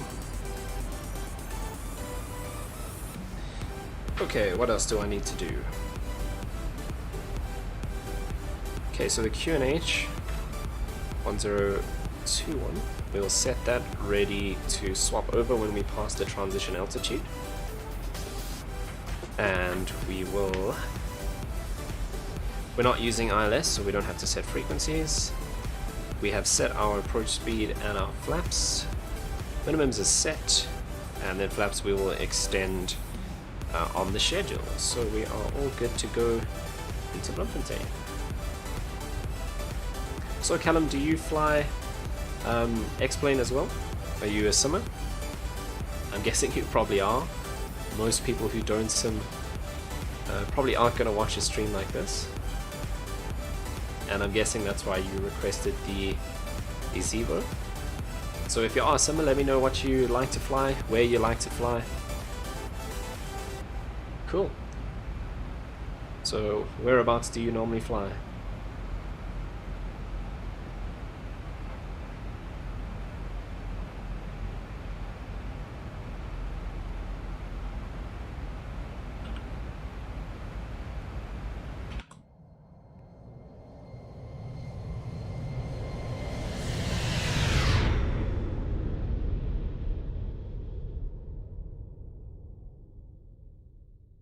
So we are flying Mango once again today.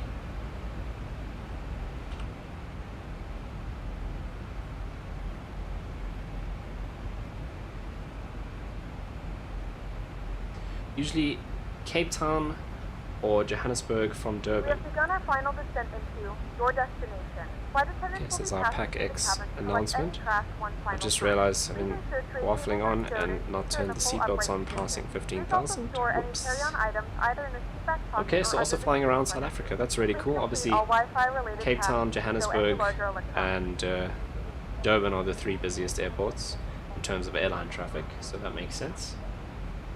I was saying earlier, in the previous stream we flew from Durban all the way down to Cape Town, but it was quite long, sitting in the cruise, you know, over an hour and a half, almost 2 hours. It's quite long for the stream. Obviously there's not much to do in the cruise, so instead of picking Cape Town all the way up to Joburg, I chose to fly into Bloemfontein, which is just a little bit shorter, and then we will continue up to our Tambo in another stream. And you're busy flying right now from Durban to Cape Town. Awesome. Also flying the ZIBO. Do you have any other aircraft in X-Plane that you like to fly?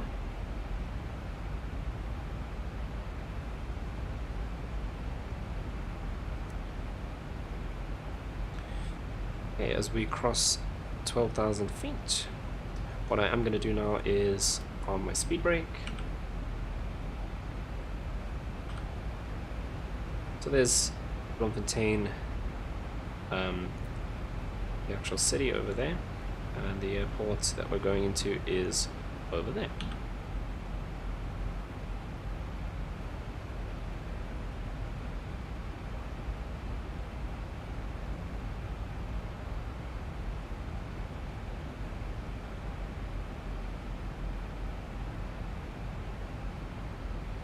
So, passing through 11,000 feet as we cross, so just before we cross 10,000 feet, we'll turn on our landing lights. Our seatbelt is on, well, seatbelt signs are on.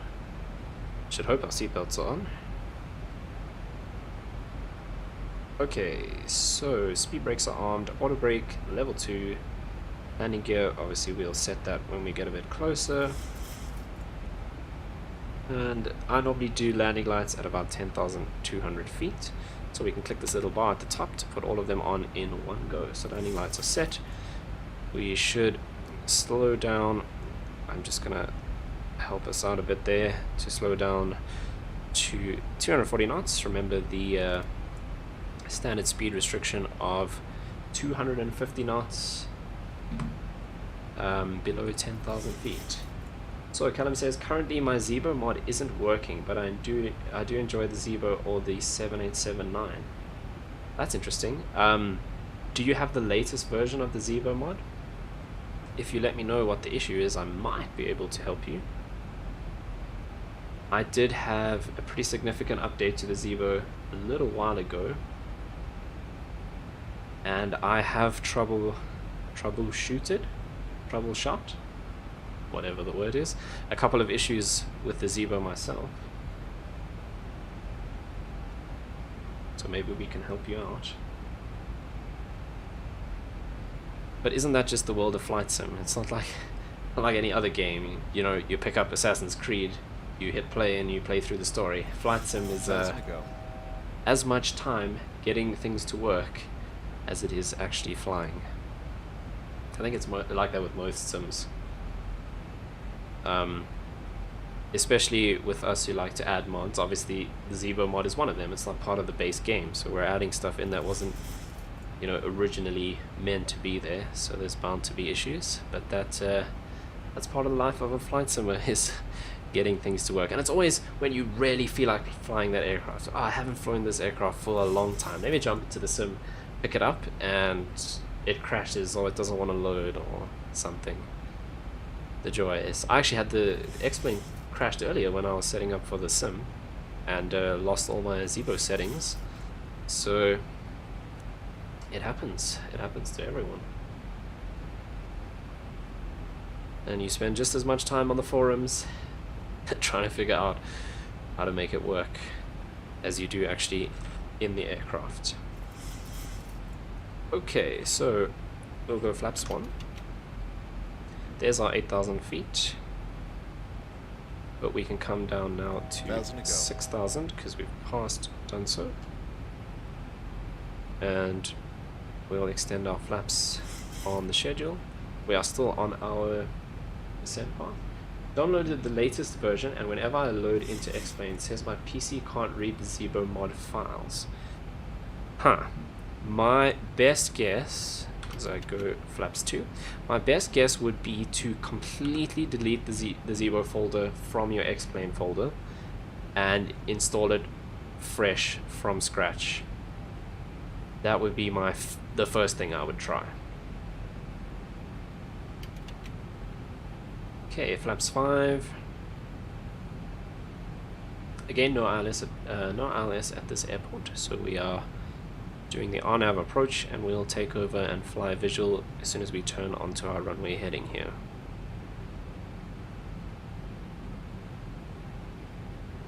Okay, there's our transition altitude, so we'll go QNH 1021, and that'll put us a little bit higher than we should be. We are actually pretty high. Cool, yeah, try that. Hopefully that works. Otherwise I can have a look at some stuff and see if I can maybe help you out. We'll go get down. We are speeding up a little bit because we're dropping like a stone to catch up to that descent path. Yeah, hopefully that'll work. I'm thinking what else could cause an issue like that is possibly your permissions to the folder, but you shouldn't have issues with that because it's inside the X-Plane folder. But yeah, first guess would be getting rid of it completely and putting it all back from scratch. Alright, so we are flaps 15 now, gear is down, we'll go flaps 25. And flaps 30.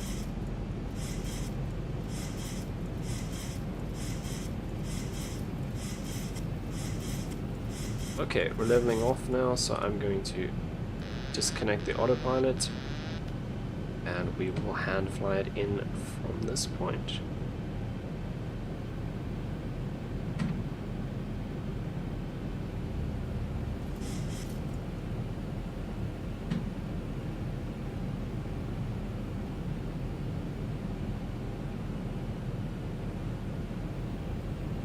Okay, so slightly higher just because we leveled off there, because I wasn't concentrating as much as I should be.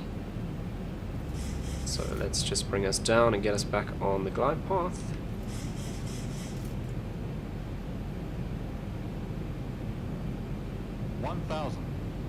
Thousand feet stabilized, Mr. Birch, altitude set. Okay, there we are on the glide path.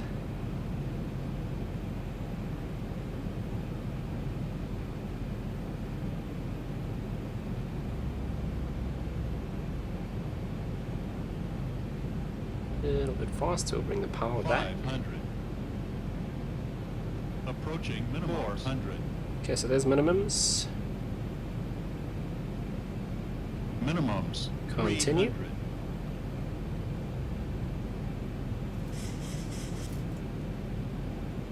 200.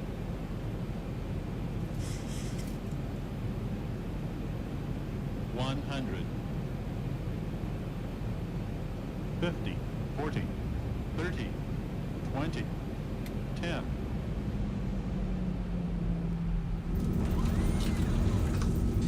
And reverse is green.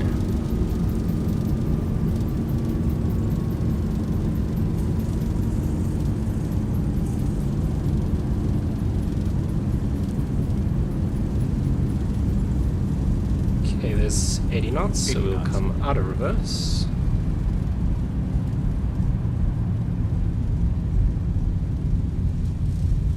And we'll go manual braking. Let's disconnect our auto brake. And we landed slightly deeper than I wanted to. Callum says, great landing, well done. Thank you very much. I think it was 215 feet per minute descent on the touchdown there. Not terrible. Not the best. It could have been better. Why does it look like to me the terminal's on the other side of where it should be? And it's currently about 18 degrees. Celsius. I'm actually going to Do turn not this use way your because it mobile looks like the devices. terminal's on this Please side. remain seated until the aircraft has come to a complete stop and the seatbelt sign is turned off. Remember to use caution when opening Oh, I made a overhead mistake. bins, as It items is may right. have shifted during the flight. If this is your final destination, we thank Don't you for worry. flying with us. If you're making a connection, we encourage you to check your itinerary to ensure a Sizzle smooth says, continuation awesome of landing. your Thank you journey. very much.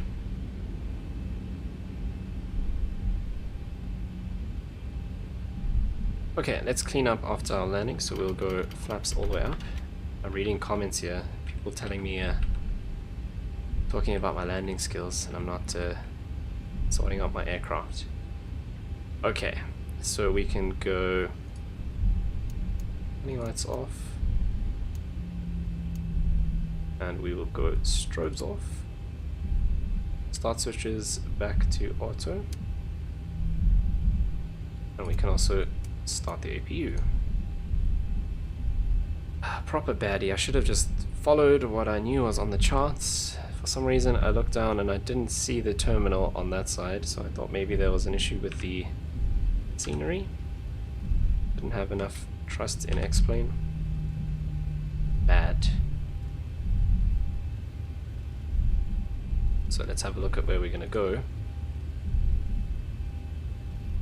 Don't know why I just closed that and opened the same thing again. So we're gonna go down, we're on Charlie now, so we're gonna go all the way down to Bravo and then cross runway 20 on Bravo,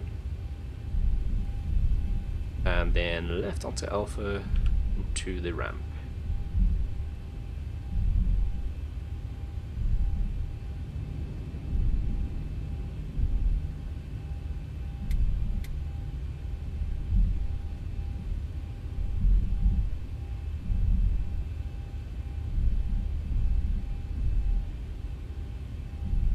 Alright, so welcome to Bloemfontein International, everyone.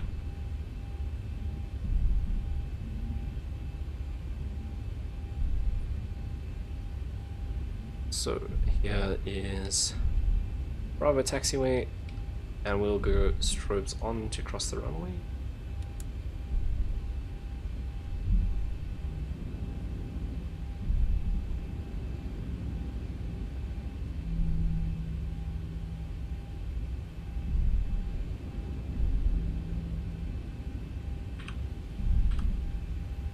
And we'll make a left turn here. That will take us on to Alpha. So let's go strobes off because we have crossed the active runway. Slow it down a little bit.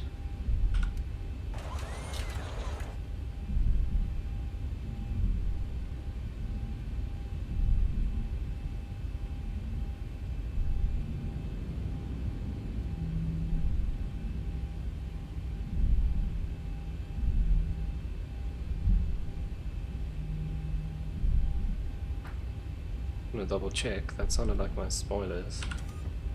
You should be down, spoilers. Relax.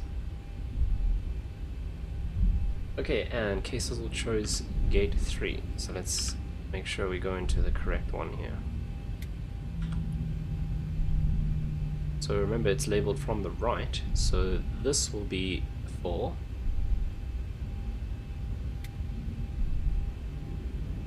And so this one here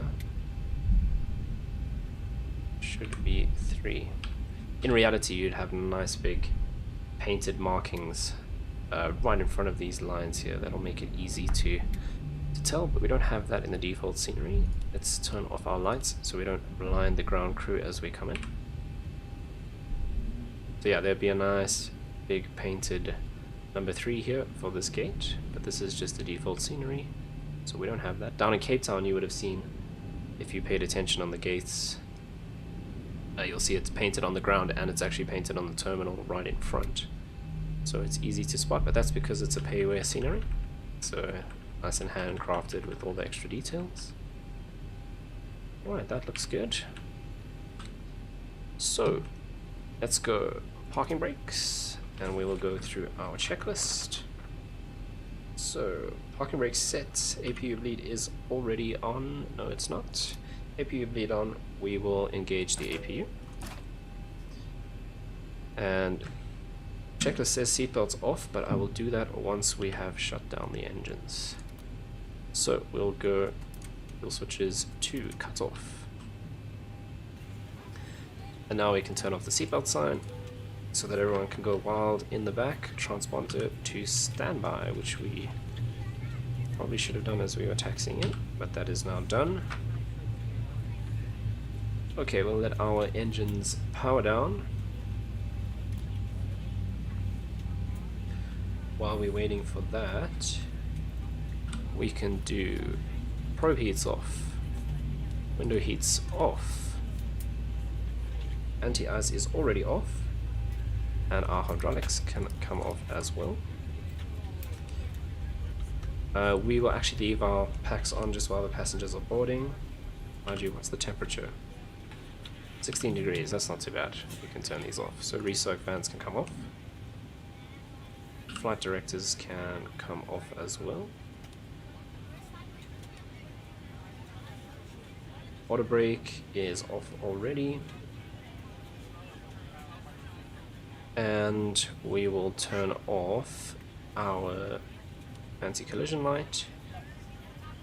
We will also turn off our APU, so we're going to lose power to the aircraft, which is cool because we're done. All the fuel pumps can come off. We no longer have power, so we can go position lights off. Cabin utilities and in-flight entertainment off. Emergency exit lights off. Left and right packs off.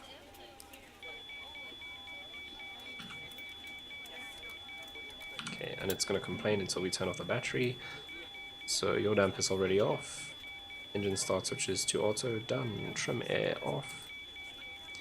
Ground power is off, but anyway, standby power can also come off. And last is the battery.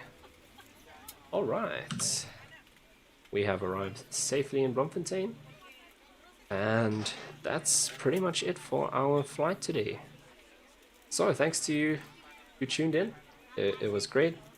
Love the comments, love the questions, always like answering questions.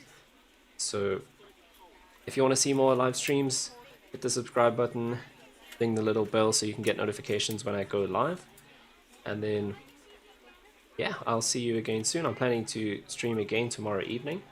I'm not sure what we'll be streaming yet. Possibly another flight, maybe some Call of the Wild. I'll see what I feel like tomorrow. Although I am actually keen to try the A320 in the new flight simulator. There is the fly-by-wire update, which seems to be at a really good place at the moment. So we might try the A320 out. But we'll see what happens tomorrow. But again, thank you so much for tuning in. It's been great fun, and before I say goodbye, I must remember to queue up my outro video so that I don't say goodbye and then awkwardly sit around looking for it. Alright, so that is queued up. Thanks again for tuning in, and I will see you again soon. Bye bye.